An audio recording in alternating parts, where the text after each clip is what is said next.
Welcome to the Fantasy Thinker. I'm Jared Codemansion. Today, I'm going to be doing a kind of experiment of sorts. I recently finished Told Hounds. Ooh, lots of glare there. Told Hounds by Stephen Erikson, and this is a monster, massive book, and there is a lot to unpack here. So I took a lot of notes, or I underlined a lot of passages, I should say, um, in my journey here to read this book, and I figured I'd take some time to go through those passages and that I underlined and the notes that I took, and just try to figure out what I was thinking at the time when I did this, because it took me 2 months to read this book, in between other stuff, and so what I pointed out when I was first starting, maybe um, unfamiliar to me now because it's been that long, and so I read this both in this copy here and some on a Kindle as well. So I have notes in two different places. So this could be kind of chaotic, and it could be a little long, and it's going to be filled with spoilers. I'm not doing any kind of review where um, any kind of non-spoiler review of this at all. As an eighth book in the series, it'd be kind of difficult to do that. So, uh, excuse the glasses; it's small print, and yeah, I'm getting old. Um, but the first note that I noticed here was on page 140, and it's an exchange between the assassin Rallick Nom and the Jagged race, who's kind of trapped in his house there, one of the Azath houses, I believe. And so um, Rallick Nom has showed up here, and he wakes up from being unconscious, and he's asking the Jagged race, why, how did I get here? All the questions you would ask if you woke up in some strange place. And of course, if you know the Jagged at all, he gives these strange answers. He never answers directly. And finally, he says, "I don't know the answer, but I should correct one of your assumptions. I did not dwell in here alone, although I do so now, excepting you, of course, but your company I do not expect to last. That legion of headlong fools you call your people no doubt pine for your return. Blood awaits your daggers, your pouch thirsts for coins, and that will fill it with every life you steal, and so on." And um, so I'm noticing a little theme here that's going to be in the next few underlying areas that I have, that there's a decided comparison and contrast to young and old in this book, quite often, and a comparison and contrast to mortal and immortal. That is a common theme running through here, and because this book has to do with a lot with death and the nature of death, and you know how some people die young and some people don't, especially in a fantasy world, and some it has to deal with mortality and immortality in relation to those things. So I find it fascinating that this is like just a common thread going throughout this book, that uh, you know being uh, on the down slope, I guess, of life that I am. um, the you tend to think about these things a lot, and so as I'm going through this stuff, this was a common thing that was on my mind. The next section is on page 166, and this kind of goes with those thoughts. It says, "Youth was a time for harsh judgment. Such fires ebbed with age. Certainty itself withered. Dreams of salvation died on a vine, and who could challenge that blighted truth? So that's yet another comparison between being old and being young, and so that was interesting. That was Enda Salon and Amanda Rake's right hand or valet or whatever you go. This one of his followers,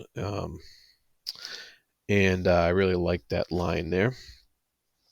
Um, and the next section I pointed out was on page 178, and this was uh, the you know thoughtful meanderings here of Kalor, who is an immortal being in this book. Um, the original High King, he has ruled empires and so forth, so on and so forth. Um, and he's thinking these thoughts. He says, "Now there was an enemy, banality, banality, yeah, the demesne of the witless, the proud tower of the stupid.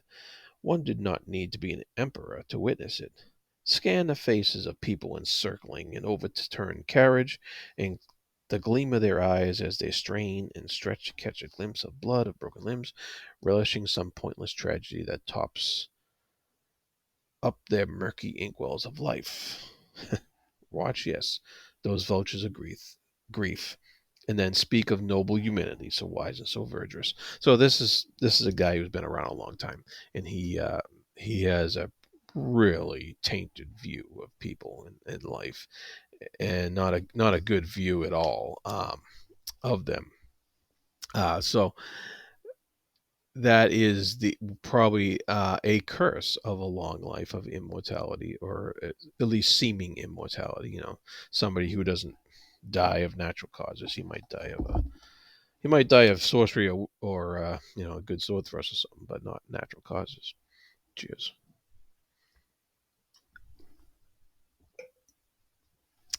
So next we have um, a quote on page 197 that I underlined, and it says, "History meant nothing because the only continuity was human stupidity." For that, I underlined those were the thoughts of an actual historian in the story, Duiker or Diker, however you say it, is a historian, and these were his thoughts. This is somebody who's a bit jaded about what's happened to him and what's happened with the empire. And so it makes sense that the jaded thoughts of an old man who's been writing history for a while, would come forth like that. Um, Moving on, we go to page 213. And the quote here is, in the end, they die as they lived, frightened and alone, with every memory of power revealed as illusion, as farce." And who is they referring to here? This is Mappo, and yeah, this is he's speaking about people who kill for no seeming real good reason. So in the end, they died as they lived. So that was an interesting little term that I thought to highlight, because it was just it gives you a sense of the futility um, that he sees in senseless violence, senseless killing, and that is definitely a viewpoint that comes with wisdom and age, and that comes with the knowledge that the youthful can be what's the word I'm looking for? You know, a little too quick to act. So the next one quote I have here is on page 218. And this is in this version. And it says, when longing comes to you, friends, step not into its snare, for longing is the fatal bait. Find yourself in its snare, and you will be dragged through all the time allotted you, Barathol Makar, and nothing you grasp will remain, all torn from your fingers. All that you will see will race past in a blur. All that you taste will be less than a droplet, quickly stripped away. Longing will drag you into the stalker's bony arms, and you will have but a single last look back onto your life. A moment of clarity that can only be some unknown god's most bitter gift, and you will understand all at once that you have wasted all that you let escape, all that you might have had. Now ride, my friend, and wear the traps of your mind. That is something else. Something else. Who said that here? Because this is Barathol. He's the blacksmith that was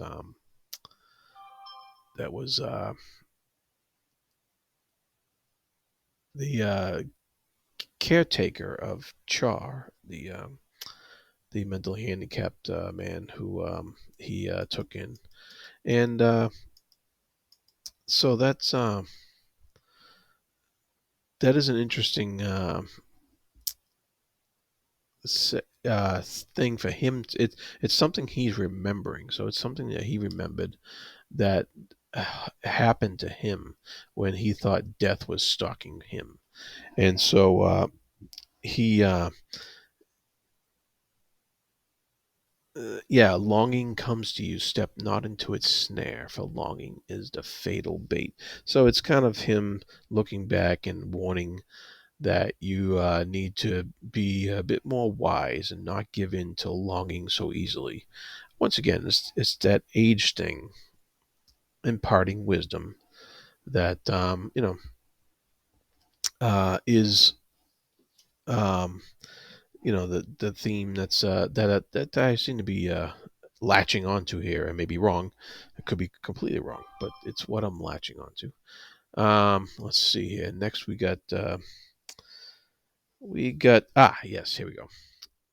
We had this next quote is Cutter used to be known as Crocus, returning to Jerusalem, and so he's a young man, but he's been through a lot. And when he left Jerusalem, he was naive, young, hot-headed, you know. And now he's coming back with all this experience and these things that happened to him.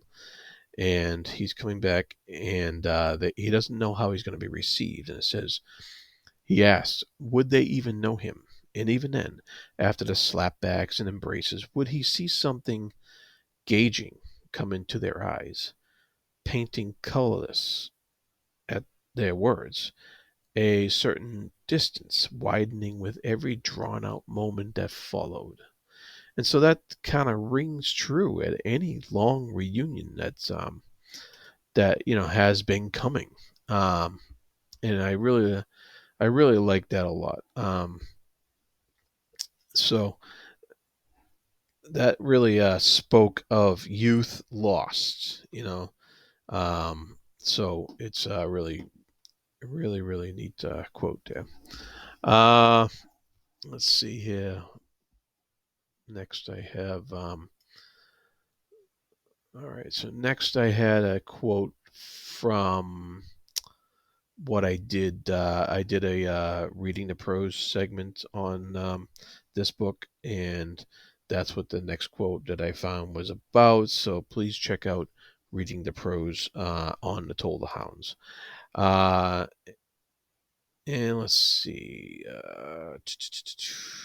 As I go through this. Yes, yes. Okay. So now I'm going to skip ahead to page 489.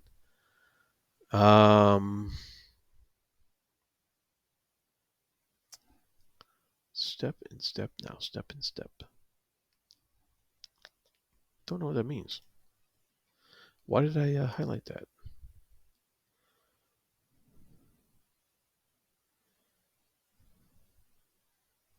Yeah, this was it it was a weird omniscient point of view that suddenly took over this section, and I couldn't figure out what the reason was for it. So let's go on to ah. Here's a little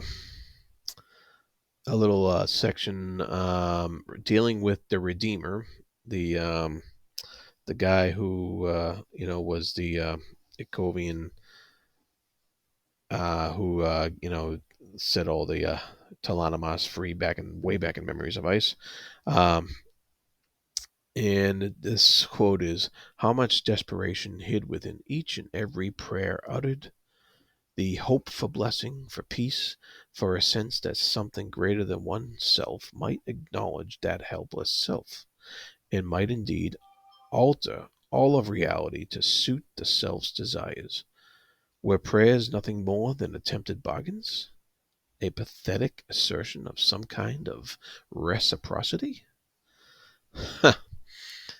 And this was from, what's her name? Somebody's point of view. Um, yeah, I'm not sure what her name was, but uh, it's an interesting look at it's this is part of a bigger section that's on nature and meaning of prayer and religion in general, and so it's a really fascinating look into that aspect of this world and how prayers work and how religion works in this world, and it's probably a little bit of commentary on religion in general as well. So let's see.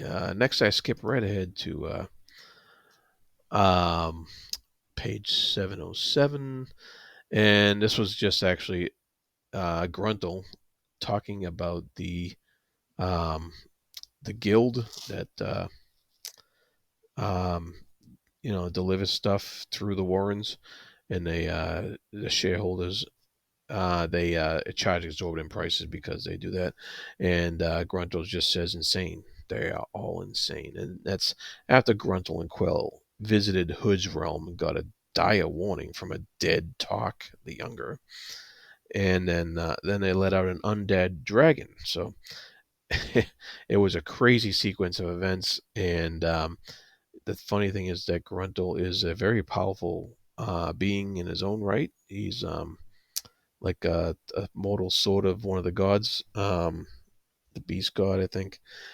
I can't remember his name, but uh, it was just an amusing little part that I had to highlight there because I liked it a lot. Um, all these aren't going to be very insightful. Some of them are, but a lot of them are just stuff I liked. In the next section, I highlighted. Let's see here.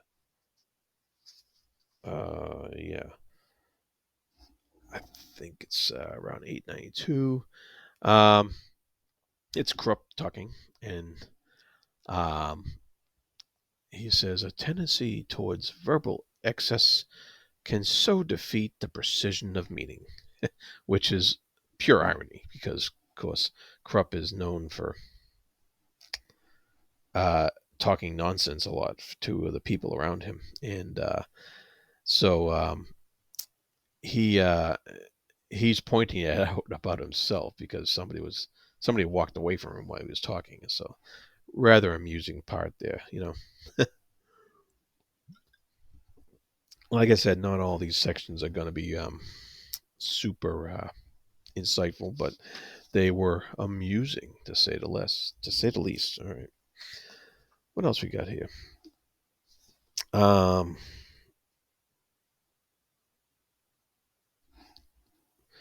I have let's see here. I have something about the philosophy of survival traits as unneeded changed times. Yeah. What did I mean by that?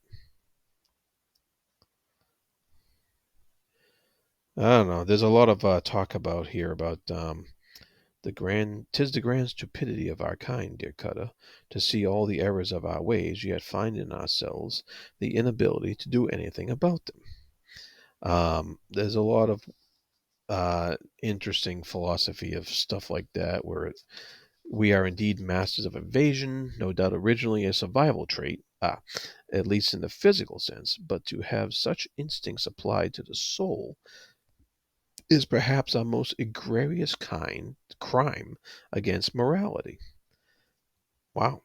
What we will do so that we may continue living with ourselves. In this, we might assert that a survival trait can ultimately prove its own antithesis. And in the canceling out thereof, why, we are left with a blank, dull, vacuous expression that Krupp now sees before him. That's Krupp again. He's explaining philosophy to Cutter. And of course, Cutter's just like, say what? Uh, but that is hilarious. Nothing better than Krupp philosophy, right? You know, these are the things that I see here. Um, there was another section here on page 904 where let's see here, where Shadow Throne mentions something um, about a tripartite universe. So, salutations to the tripartite universe, so mutually insistent. And why not? It doesn't even exist except in the caged mind that so needs simplification. And he's saying this to Cotillion, his right hand man there, and Cotillion's wondering if he means him. Uh, a mind that needs simplification as a tripartite universe. Shadow Throne is, of course, saying that it's much more complicated than that. So that's another. Yeah, I tend to be. I tended to veer towards more amusing anecdotes as I went through the book here. Um, but then I came across um, something that was very profound about the nature of grief around page 1003. 1003. This is a big book. Um, and that was this saying here, this section here. Survivors do not mourn together, they each mourn alone, even when in the same place. Grief is the most solitary of all feelings. Grief isolates, and every ritual, every gesture, every embrace is a hopeless effort to break through that isolation. None of it works, the forms crumble and dissolve. To face death is to stand alone. Now, right there, that is a very powerful statement on the nature of getting old and facing death. And I really, that one really hit me. That one really stuck with me a lot. Um, so what we got here? Uh, Page 1129. All right. This was a little thing. A quote by Dasim Ultor, the first sword of the Empire, if you remember, who, of course, in this book comes back as Traveler. I warned you, this is all spoilers. Um, so then this was a something that some old bridge burners are remembering what Dasim told them. The first sword's words. That's a higher soldiering, he's talking about. That's a higher law than the command of any officer. Higher even than the emperor's own words. You are in a damn uniform, but that's not a license to deliver terror to everyone. Just the enemy soldier you happen to be facing. Do what is right, for that armor you wear doesn't just protect your flesh and bone. It defends honor. It defends integrity. It defends justice. Soldiers, heed me well. That armor defends humanity. And when I look upon my soldiers, when I see these uniforms, I see compassion and truth. The moment those virtues fail, then the gods help you, for no armor is strong enough to save you. That's a pretty wild speech to give to your soldiers. Really like that. Really had to